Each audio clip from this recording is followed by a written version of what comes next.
बच्चों, financial management की सबसे इम्पोर्टेंट चैप्टर है डिविडेंड पॉलिसी। आज मैं आप लोगों को डिविडेंड पॉलिसी चैप्टर बताने जा रहा हूँ। डिविडेंड पॉलिसी में जो हमारे सबसे पहले जो राइटर है वो है वाल्टर मॉडल्स। तो आज मैं डिविडेंड पॉलिसी में वाल्टर मॉडल्स कवर करूँगा।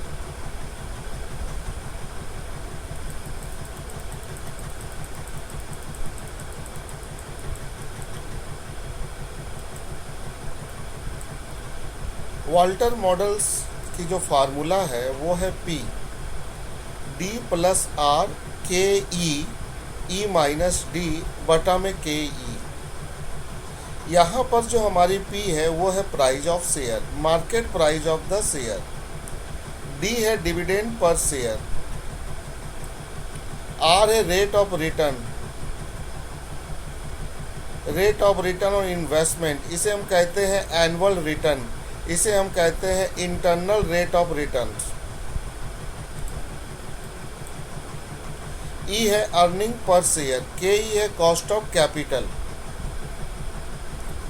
तो वाल्टर मॉडल्स की फार्मूला में हमें ये फार्मूला जो है वाल्टर मॉडल्स की, ये हमें याद रखनी पड़ेंगी। वाल्टर मॉडल्स हमें ये कहते हैं कि अगर आपको पी निकालना है वो है मार्केट प्राइस, तो उसके लिए आप डी लीजिए। डी है डिविडेंड पर शेयर। आर है रेट ऑफ रिटर्न, जिसे हम कहेंगे annual rate of return, accounting rate of returns या इंटरनल रेट ऑफ रिटर्न्स।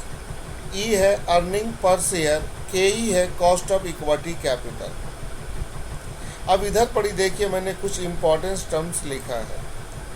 मान लीजिए आर नहीं है तो आप आर इस तरीके से निकालिएगा, टोटल अर्निंग इंटू 100 बटा में इन्वेस्टमेंट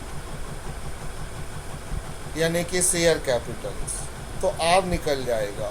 और ईपीएस निकालना जानते हैं, टोटल अर्निंग बटा में नंबर ऑफ शेयर। बच्चों, इसके बाद हम लोगों को जानना होगा optimum dividend pay out ratio. अब optimum dividend pay out ratio क्या है? Optimum dividend pay out ratio का मतलब है कि कंपनी डिविडेंड का रेट इस तरीके से रखे कि मार्केट प्राइस ऑफ शेयर ज़्यादा हो। जब कंपनी की मार्केट प्राइस ऑफ शेयर ज़्यादा होती है तो उसे हम कहते हैं optimum dividend pay out ratio.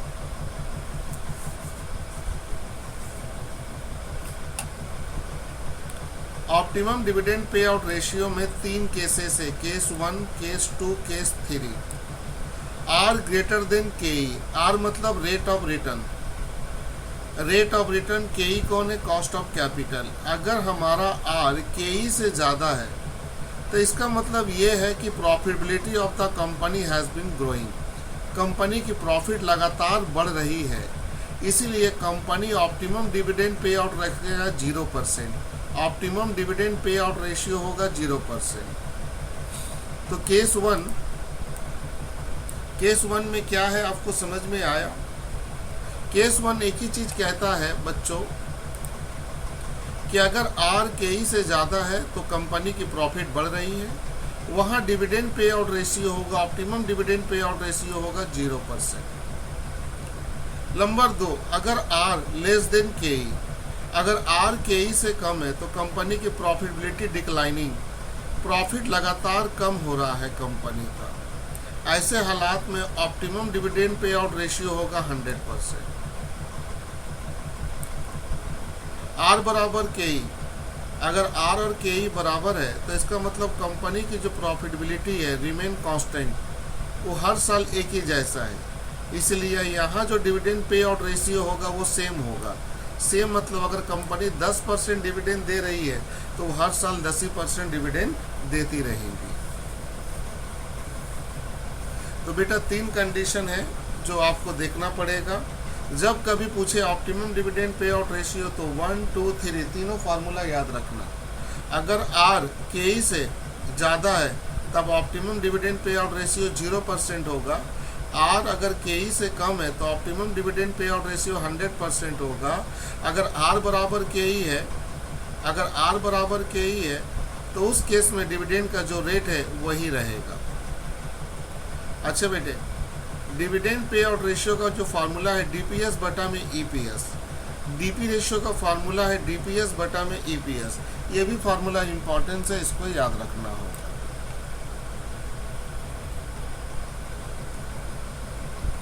तो वाल्टर मॉडल्स की ये पिक्चर मैंने आपके सामने रखा है। बच्चों, एक बार मैं इस चीज को और क्लियर कर देता हूँ।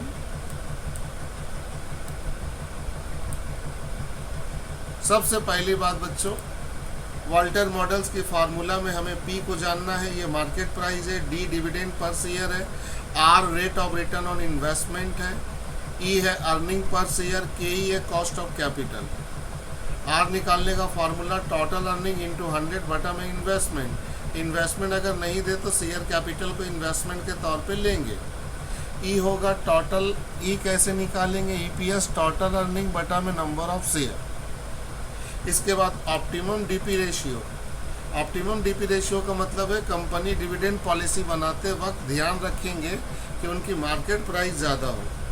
तो इसमें 3 केस है। अगर आर के ई से ज़्यादा है तो कंपनी की प्रॉफिट बढ़ रही है तो वहाँ डीपी रेशियो 0 होगा। आर अगर के ई से कम है, कंपनी की प्रॉफिट घट रही है, वहाँ डीपी रेशियो 100 होगा। आर बराबर के ई होने से जो डिविडेंड दिया हुआ वही ऑप्टिमम डीपी रेशियो हो जाएगा, कोई चेंज नहीं। डिविडेंड पे आउट रेशियो जो है डीपी रेशियो वो है डीपीएस बटा में ईपीएस। अगर डिविडेंड पे आउट रेशियो की फार्मूला करें तो डीपीएस बटा में ईपीएस। अब हम सवाल की तरफ चलते हैं।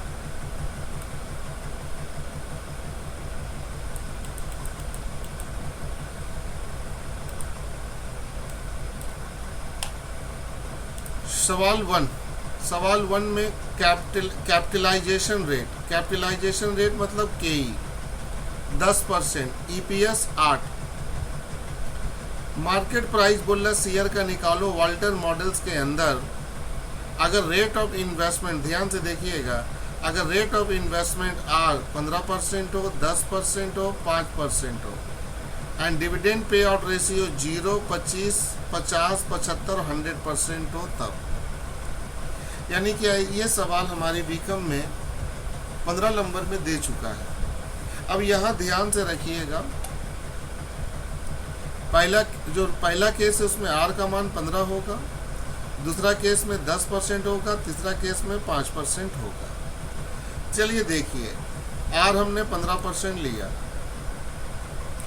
तो डीपी रेशियो जो है, डीपी रेशियो पहला केस में वो है 0।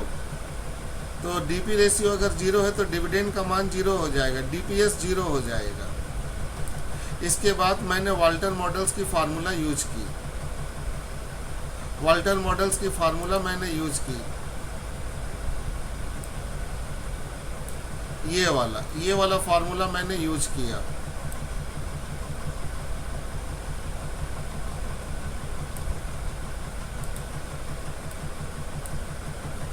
डी 0 है, मैंने 0 ले लिया। आर हमारा 0.15 है। ईपीएस 8 है। डिविडेंड 0 है क्योंकि मैं अभी 0% में हूँ। और बटा में के ई मेरा 10% यानी कि 0.1। फिर बटा में चाहिए के ई मेरा कौन है 0.1। सॉल्व करने से शेयर का दाम कितना निकला 120 रुपये। ये हमने ए नंबर केस कर लिया। अब बी नंबर में, अगर बी नंबर में डीपी रेशियो 25% है, अगर अब 0% हो गया, अब डीपी रेशियो 25% है तो डिविडेंड पर शेयर 2 रुपया है। ये कैसे आया? क्योंकि आपको मालूम है डिविडेंड जो पर शेयर है, डीपी रेशियो जो देता है वो हमेशा निकलता है बेटा ईपीएस के ऊपर। फार्मूला देख लीजिए आप, ये है फार्मूला डीपीएस बटा में ईपीएस।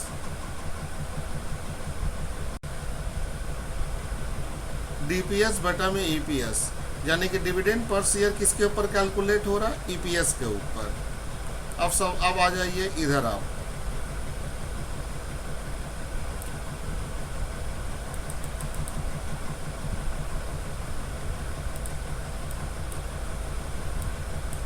अब इधर आ जाइए, डीपी रेशियो 25%।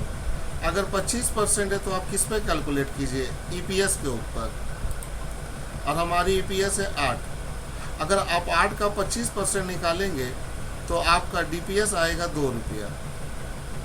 यहाँ पर ही इस बुक में इसको शो नहीं किया गया है, आप ज़रूर निकाल लेंगे। जैसे आप लिखे बी नंबर डीपी रेशियो 25%, तो डीपीएस बराबर हो जाएंगी 8 का 25%। 8 का 25% निकालेंगे आप तो 2 रुपया आएंगी। फिर मैंने उसी फार्मूला में इसको पुट किया। अब डिविडेंड देखिए 2 है, तो मैंने 2 लिया, डी का मान, आर आपका 0.15 है और के ई 0.10 है, और इस बार 8 का 8 ही रहा, लेकिन यहाँ पर डीपीएस कितना आया, 2। सॉल्व करने से 110 रुपये। अब देखिए डीपी रेशियो कितना है, 50%।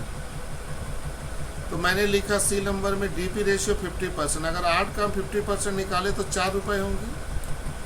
डीपी रेशियो हमेशा ईपीएस के ऊपर निकलेगा, तो डीपी रेशियो अगर 50% है तो डीपीएस निकल जाएगा, और वो किस पे कैलकुलेट करोगे, ईपीएस पे।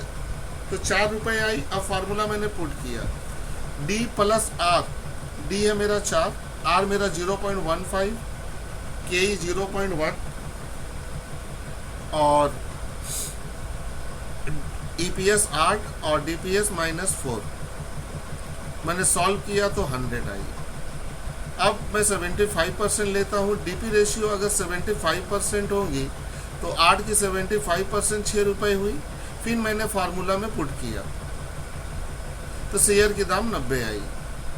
अब है 100%। अगर डीपी रेशियो 100% होगा तो 8 का अगर हम 100% निकालेंगे तो 8 रुपया होंगे।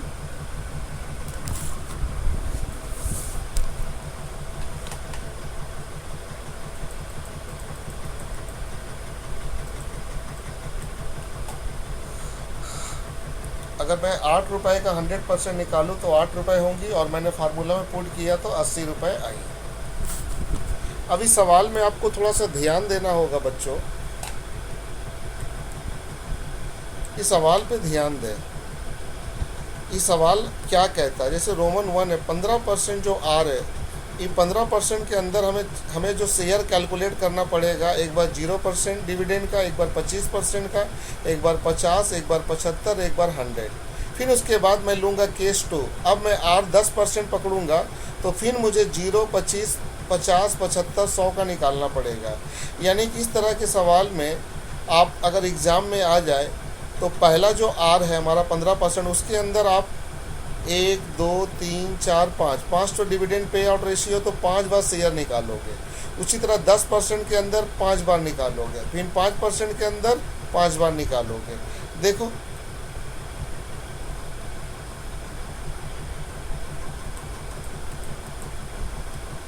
अब देखो थोड़ा सा, केस 2 में आर मैंने 10% लिया, अब उसके अंदर मैं चलूँगा। तो केस अगर आर मैंने 10% लिया तो पहला केस में डीपी रेशियो मेरा 0% है, तो अगर डीपी रेशियो 0 है तो डी का मान 0 हो जाएगा।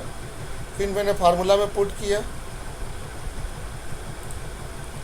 हमारी डी की मान 0 है, आर हो गया यहाँ पर 0.1, के ई मेरा 0.10 ही था, ईपीएस 8 था, डिविडेंड 0 हो गया। पुट करने से 80 रुपये आया। अब डीपी 25% है, अगर डीपी रेशियो 25% है तो ये आप कैलकुलेट करोगे किस पे, ईपीएस में, और ईपीएस 8 रुपये है। 8 का अगर हम लोग 25% निकाले तो 2 रुपये आएगा। यहाँ डीपीएस कितना आएगा, यहाँ डीपीएस 2 रुपये आएगा। 25% निकालने से 2 रुपये आएगा। यहाँ शो नहीं किया गया क्योंकि ऊपर में निकाला गया था। अब मैंने फिर पुट किया इसमें, आर तो इस बार वही है 0.10, के ई मेरा 0.10 ही है। सॉल्व करने से आया 80। अब डीपी रेशियो 50% है, 8 का 50% 4 रुपये होगा। देखिए यहाँ 4 रुपये पुट किया गया तो 80 आया। अब डीपी रेशियो 75% है, 8 का 75% निकालो के 6 रुपये आया। पुटअप करने से शेयर का दाम 80 आ गया। अब डीपी रेशियो 100% है, 8 का 100% 8 आया। पुट करने से 80 आया।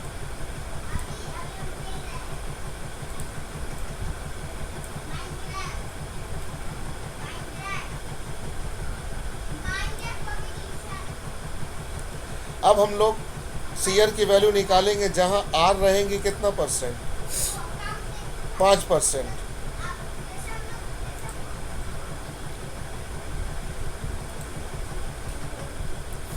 आर 5% है और 4 केस है हमारे पास।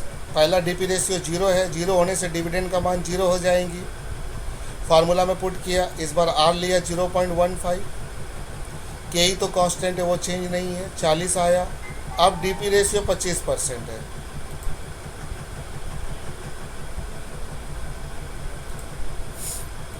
अब डीपी रेशियो 25% है।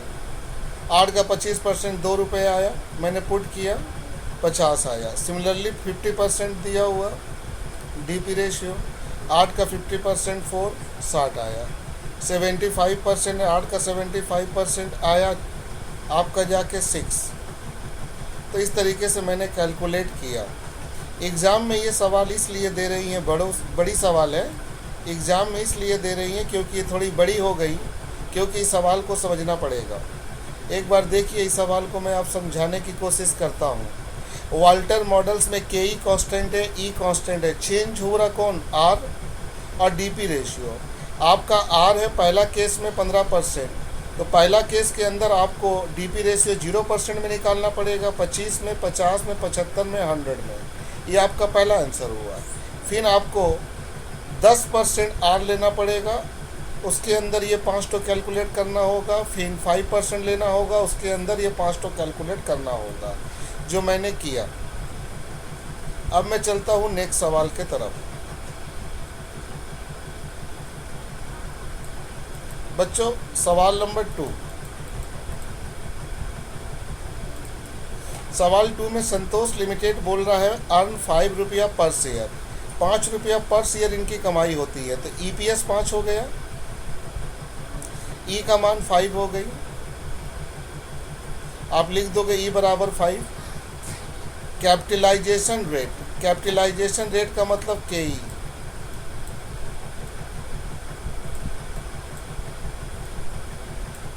के ई का मान बेटा हो गया आपका 10%।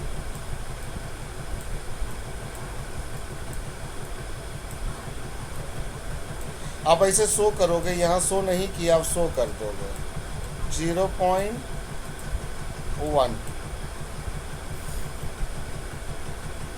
रेट ऑफ रिटर्न 18%, आर का मान हो गया 18%। आप ऐसे शो करोगे 18/100, 0.18।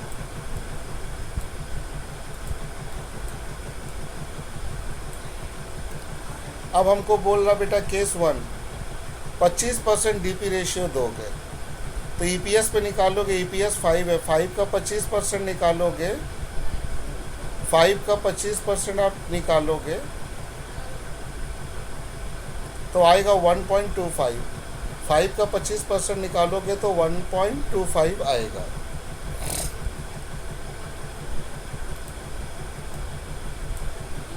इसके बाद वाल्टर मॉडल्स का ये वाला फार्मूला जो तोड़ के दिया, ये वाला यूज मत करोगे, आप फार्मूला यही वाला यूज करोगे बेटा, यही वाला फार्मूला यूज करोगे। मैं जिस बुक से एग्जांपल लिया हूँ उस बुक में इस फार्मूला को फिर तोड़ दिया गया है। आप वैसा नहीं करें प्लीज़, आप वही फार्मूला ले जो मैंने ऊपर में दिया है। डी का मान आप पुट करेंगे 0, डी का मान पुट करेंगे 1.25। उसके बाद इसको हटा देंगे आप, मैं इसको बता देता हूँ। उसके बाद जब आप पुट अप करोगे, पुट करने से आपको आंसर मिलेगा 80 रुपये।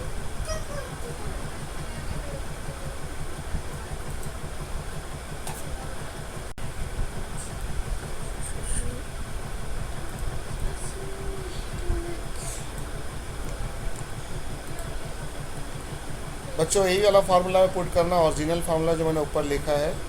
यहाँ हमें चाहिए डी, हमारी डी आएंगी कितना परसेंट है, 25%। 5 रुपये का 25%, 1 रुपये 25, 1.25, तो मैं यहाँ 1.25 दे दूँगा। उसके बाद है प्लस, प्लस के बाद चाहिए मुझे आर। हमारी आर कितनी है, हमारी आर है बच्चों 18%, तो मैं दूंगा यहाँ पर 0.18, फिर बटा में दूंगा ई माइनस डी, ई मतलब ईपीएस। बच्चों यहाँ पर हमारी ईपीएस है 5, तो मैं बच्चों 5 दे दूंगा। अब माइनस डी, और डी हमारा 1.25 है, तो मैं 1.25 दे दूंगा, और बटा में दूंगा के ई मेरा कितना है बेटा 10%, 0.1, फिर बटा में दूंगा के ई यहाँ कौन है 0.10, फिर मैं इसको सॉल्व किया तो आया 80 रुपये।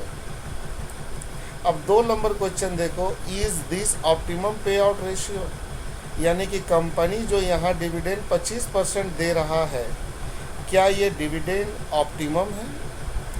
ऑप्टिमम डिविडेंड का मतलब होता है जहाँ शेयर का वैल्यू ज़्यादा हो, तो ये डिविडेंड अगर वो 25% दे रहा है तो क्या ये ऑप्टिमम है, क्या ये डिविडेंड पॉलिसी सही है। चलिए हम देखते हैं कंडीशन। कंडीशन हमें 3 थी, आर और के ई का रिलेशन। देखिए मैंने यहाँ लिखा here are greater than K E, are के ई से ज़्यादा है, आर के ई से ज़्यादा है, आर के ई से ज़्यादा है। कैसे, देखिए थोड़ा ध्यान से। आर का मान जो है 0.18 है और के ई का मान 0.1 है, यानी कि आर 18% है और के ई 10% है, तो आर के ई से ज़्यादा है।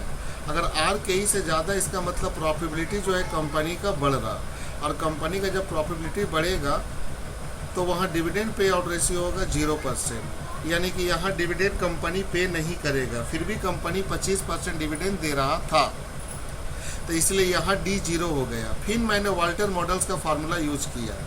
अब वाल्टर मॉडल्स का फार्मूला में डिविडेंड 0 है, आर की मान 0.18, ई मेरा 5 है, माइनस डी, डी मेरा 0 है, के ई मेरा 0.1 है और के ई मेरा 0.1 है।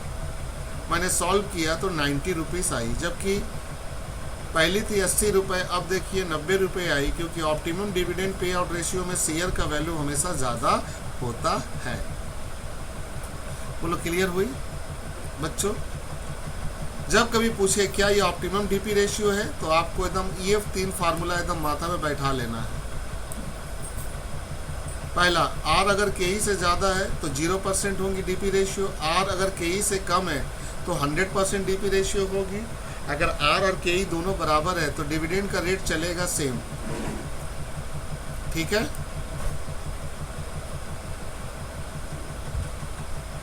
इस केस में देखो आर है मेरा 0.18, यानी कि 18% आर है, और के ई मेरा क्या है 10%, तो आर तो के ई से ज़्यादा है, इसीलिए ऑप्टिमम डीपी रेशियो क्या होगा 0%, इसलिए डी का मान 0 है। और फिर मैंने फार्मूला पुट किया तो 90 आया। अब मैं आपको सवाल नंबर 3 में लेके चलता हूँ। ये 3 नंबर सवाल भी हमारे सीयू में बहुत बार आई हैं। आपको वाल्टर मॉडल यूज करना है। टोटल अर्निंग 2 लाख है, नंबर ऑफ इक्विटी शेयर 20,000 है, डिविडेंड पेड 1 लाख है, प्राइस अर्निंग रेशियो 10 है, रिटर्न ऑन इन्वेस्टमेंट 15% है। सबसे पहले तो मैं यहाँ पर ईपीएस निकाल ले रहा हूँ, क्योंकि यहाँ ईपीएस नहीं है, टोटल अर्निंग है। ईपीएस निकालने का फार्मूला है अर्निंग बटा में नंबर ऑफ शेयर, तो 10 रुपये हमारी आ गई ईपीएस। रिटर्न ऑन इन्वेस्टमेंट 15% है, आर का मान 15% है, तो आर आ गया 15%, और के ई नहीं है, के ई के जगह प्राइस अर्निंग रेशियो है। प्राइस अर्निंग रेशियो देने से के ई का फार्मूला होगा 1 बटा में प्राइस अर्निंग रेशियो। ये ज़्यादातर यूज होता है, याद रखना। जहाँ प्राइस अर्निंग रेशियो दे देगा वहाँ पर फार्मूला होंगी के ई बराबर 1 बटा में प्राइस अर्निंग रेशियो, तो के ई का मान आ जाएगा 0.10। Dividend per share, total dividend, यहाँ पर डिविडेंड 1 लाख है, ध्यान से देखिए, ये डिविडेंड का फुल अमाउंट है, ये पर शेयर नहीं है। तो टोटल अर्निंग से मैंने इसको क्या किया, डिवाइड किया, तो 5 रुपये आया डिविडेंड पर शेयर। फिर मैंने फार्मूला यूज किया, फार्मूला में मैंने डी आर के ई सब का वैल्यू पुट किया तो शेयर की दाम आई 12.50 रुपये।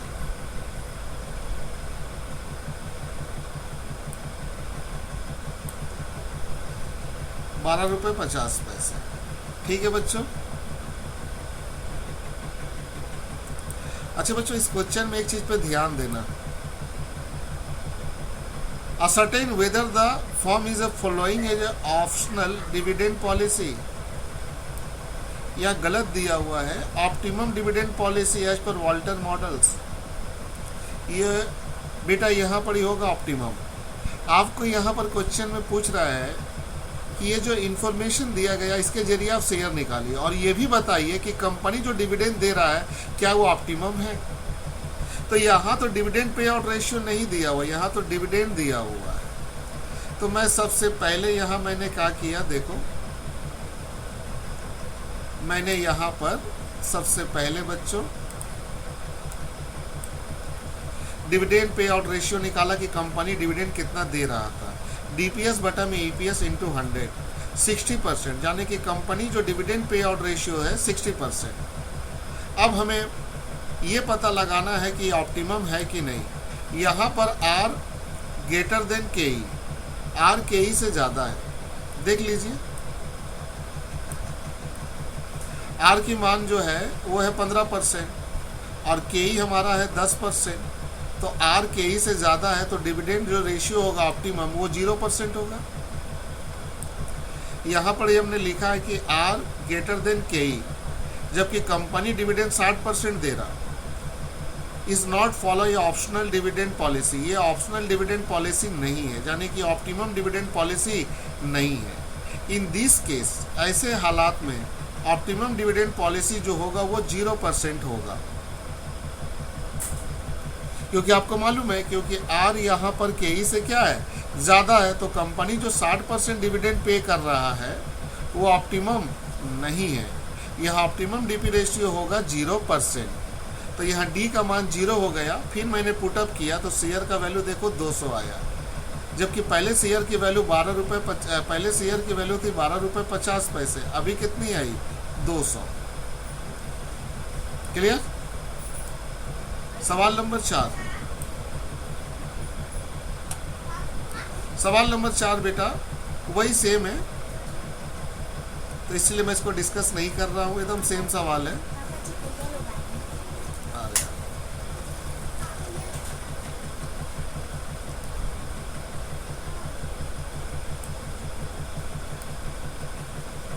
तो आपको ये बातें याद रखना पड़ेगा कि ऑप्टिमम डीपी रेशियो, इसे आप जरूर याद रखेंगे। 3 केसेस हैं।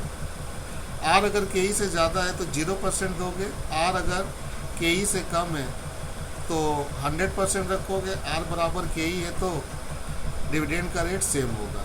बच्चों मैंने ये 3 सवाल आपको अभी समझाया।